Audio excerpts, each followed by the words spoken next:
Magandang buhay, Pilipinas! Ako po si Angel Linabe, ang mamahayag para sa bayan. Kamusta ang panahon dyan, Daniel? Magandang hapon sa iyo. Andito sa sambal sa kakatigil lamang ng ulan. At kung mapapansin niyo sa aking likuran, kumalma ang araw ng kanina ay medyo mataas. Balik sa iyo. Ngayon po, ang National Anti-Poverty Commission o NAPC.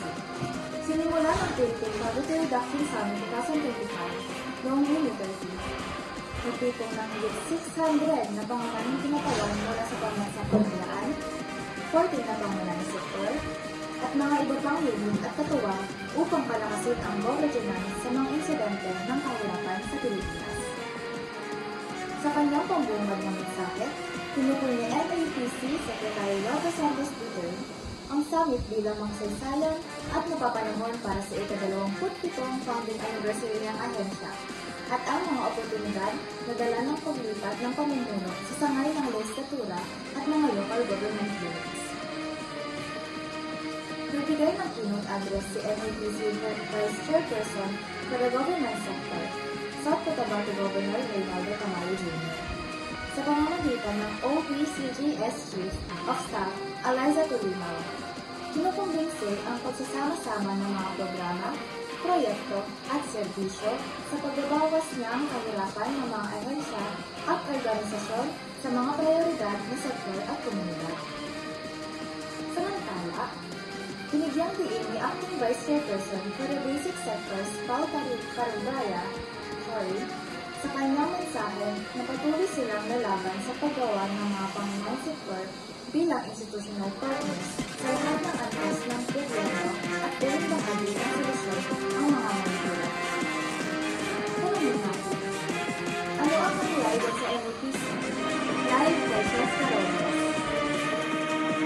Salamat, Angel. Idinaos din mga breakout session upang matugunan ang mga critical na issue tulad ng availability ng pagkain at accessibility ng pagkain, reforma sa lubat, asik na walang hanggang 2027, Philippine Food Stamp Program, pagbibigay kapangyarihan sa formal na sektor ng paggawa ng proyekto sa mga magagawang Pilipino.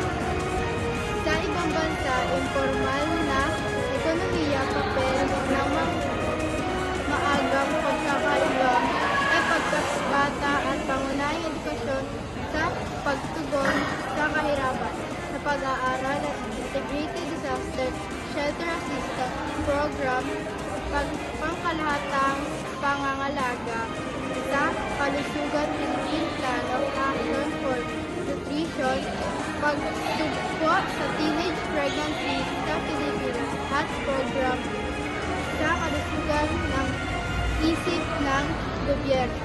Balik live kay Angel. At ayun po, sinimulan na ang Philippine Poverty Reduction Summit 2025 noong Congress. At ayun lamang ay nagalitan natin ngayong araw ng Agosto 11. Salamat sa pakikinig at commercial lang po.